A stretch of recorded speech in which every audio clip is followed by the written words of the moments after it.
तर नमस्कार सर्वांना, आपल्या युट्यूब चॅनलवर सगळ्यांचं स्वागत आहे. तर मी आज तुम्हाला सांगणार आहे एकदम छोट्या अमाऊंट मधून आपण मोठा बिझनेस कसा तयार करायचा आणि कोणता बिझनेस आहे तो. तर आज आपण नाही का एक चहाच्या दुकानाविषयी बोलणार आहोत. तर चहाचं दुकान नाही का एक असं असं आहे की नाही का त्याच्यामध्ये फक्त डायरेक्ट 50% नाही का प्रॉफिट भेटतो.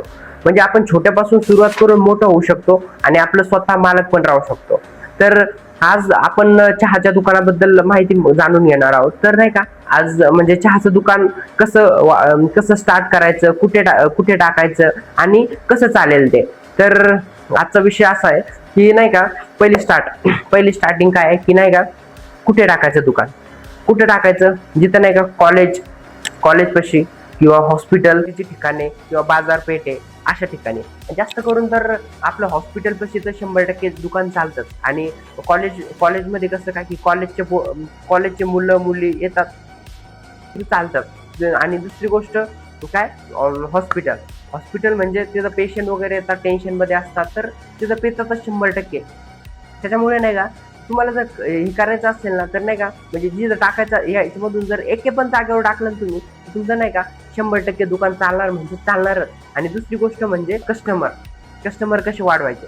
तर कस्टमरचं काय माहिती आहे का, कस्टमर खरं म्हटलं ना फक्त आपल्या स्वभावावर येतं आणि स्वच्छता आणि जिथं बसायला आणि बसायला एकदम भारी आणि सर्व्हिस याच्यामधून जर नाही का तुमच्याकडे नाही का देणारा असलं ना तर नाही का सगळं होऊन जातं बाहेर. मग नाही का तुम्ही टेन्शनच नका घेऊ. आणि पहिली दुसरी गोष्ट, जर तुमचा जास्त ग्रो झाला आणि म्हणजे तुम्हाला जास्त म्हणजे ग्रो झाला जास्त दुकानाचा आणि तुम्हाला नाही का फक्त नाही का एक चांगला पोरगा भेटायला पाहिजे आणि त्याला गरज असली तोच पाहिजे बरं. तर तिथं स्वच्छता असली आणि सगळ्या गोष्टी असल्या ना आणि चांगले म्हणजे तुम्ही जर मोठं झालं दुकान आणि तुम्हाला जर पोरग ठेवायची वेळ आली एखादी तर ते चांगलं पाहिजे. नाहीतर एक चुकीमुळे नाही का आपलं पूर्ण जेवढं साम्राज्य निर्माण केलंय, दुकान टाकलंय, तेवढं नाही का पूर्ण खतम होऊ शकतं. त्याच्यामुळे नाही का सांभाळून आणि नाही का आपण कामाला लावलेत ना ते नाही का एकदम हे करा, काय बघा त्यांचं काय स्वभाव नेमका स्टार्टिंगलाच. नाहीतर नाही का आपण एका चुकीमुळे नाही का आपलं जेवढं दुकान आहे ना तेवढं पूर्ण बसू शकतं माहिती आहे का. डायरेक्ट बंद करायची वेळ आलेली खूप जणांना माहिती आहे का. माझा एक मित्र होता, मी एक्झाम्पल देतो तुम्हाला. माझा एक मित्र होता, तो नाही का म्हणजे एक त्याचं मोबाईलचं शॉप होतं आणि एक चहाचं दुकान होतं. पहिले त्याने चहाच्या दुकानपासून सुरुवात केली, बट त्याला नाही का अजून काहीतरी धंदा वाढवायचा होता. पण मग त्यानं नाही का मोबाईल शॉपही ओपन केली. म्हणजे आता त्याला माहित होतं आता एकाने तो चालणार नाही, जेवढं वरती जाणार माणूस तेवढं तर चांगलंच आहे ना माणसाला, नाही का. मग याचं दुकान खोललं, मोबाईल शॉप खोलली आणि त्याच्यानंतर मग तो त्याच्याकडे जास्त ध्यान द्यायला लागला त्या दुकानाकडे.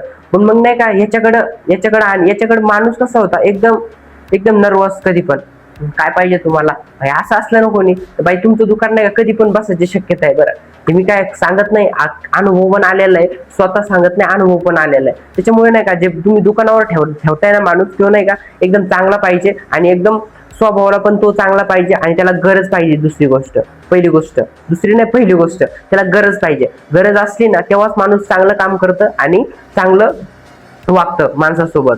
आणि तिसरी गोष्ट म्हणजे स्वच्छता ना भाई, स्वच्छता खूप इम्पॉर्टंट आहे. तुम्ही सांगा एखादा कस्टमर आला आणि तुम्ही तिथं नाही का भांडे घासायले एकदम खटखट त्याच्यासमोर, भाई होईन का काय, स्टार्ट होईन का काहीतरी, नाही होणार ना काय. त्याच्यामुळे नाही का ते पण एक इम्पॉर्टंट गोष्ट आहे. आणि दुसरी गोष्ट म्हणजे कस्टमरची रिस्पेक्ट देणं खूप इम्पॉर्टंट आहे. भाई कस्टमर आला आणि तुम्ही म्हणले काय पाहिजे असेल दे, असं बोललं तर चालेल का. काय पाहिजे तुला, काय पाहिजे. एखादा म्हणजे आता कोणतं पण छोटं पण आलं ना काय बोलायचं की नाही का भाई सर काय पाहिजे तुम्हाला, असं बोललो ना तरी पण चालतं. सर काय पाहिजे तुम्हाला, असं बोललो ना तरी पण चालतं. नाहीतर आजकालचे भाई असं नाही चालत बरं खरं म्हटलं. आणि दुसरी गोष्ट म्हणजे की नाही का सर्व्हिस तिथं देणारे नाही का सर्व्हिस. लगे आपण दिलं ऑर्डर आणि डायरेक्ट नाही का 15 मिनिटांनी चहा बनवणार, चहा देणार. नंतर एवढा टाइम कोणाला नसतो काय. चहा पिण्यासाठी जर 15 मिनिटं देत असेल ना तर भाई मग तुमचं दुकान डायरेक्ट ठप्प आहे. आत्ताच ठप्प आहे एकदम. मी आता लिहून घ्या माझ्यापासून, ठप्प आहे डायरेक्ट.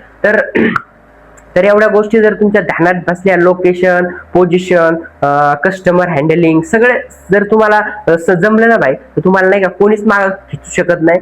आणि खरंच आणि डायरेक्ट ग्रो तुमचा फिक्सच आहे. नोकरीपेक्षा तर चहाचं दुकान बी कमवू शकतो जास्त. बट जर नाही का जास्तच ग्रो करायचं असेल तर भाई मग रिस्पेक्ट हे सगळं तुम्हाला ध्यानात धरावं लागेल आणि पुढे जावं लागेल. तर आपला व्हिडिओ कसा वाटला भाई तुम्हाला, आणि नाही का कमेंट मध्ये नक्की सांगा. आणि तुम्हाला जर चहाचं दुकान खोलायचं असेल तर नाही का हा व्हिडिओ तुम्ही पूर्ण बघा. जे तुम्हाला वाटतंय घ्यायचं आणि जे तुम्हाला घ्यायचं नाही ते घेऊ नका. आणि असं मी बोलत नाही की सगळंच घ्या म्हणून. माझ्यापेक्षा पण तुम्हाला जास्त मला जास्त समजत असं नाही बोलत आहे मी. ज्याला माझ्यापेक्षा पण तुम्हाला जास्त समजत असेल तर नाही का भाई म्हणजे तुम्हाला मी माझ्या पॉईंटनं जे मला समजतं ते मी मांडलेलं आहे याच्यामध्ये. बट तुम्हाला पण याच्याहून जर डेव्हलपमेंट आणि अजून पण जास्त काही करता येत असेल ना तर करा तुम्ही. तर तुम्हाला नाही का माझा व्हिडिओ कसा वाटला तेवढं सांगा कमेंट मध्ये आणि चॅनलला सबस्क्राईब करा. थँक्यू, धन्यवाद. जय महाराष्ट्र, जय बिझनेसमॅन.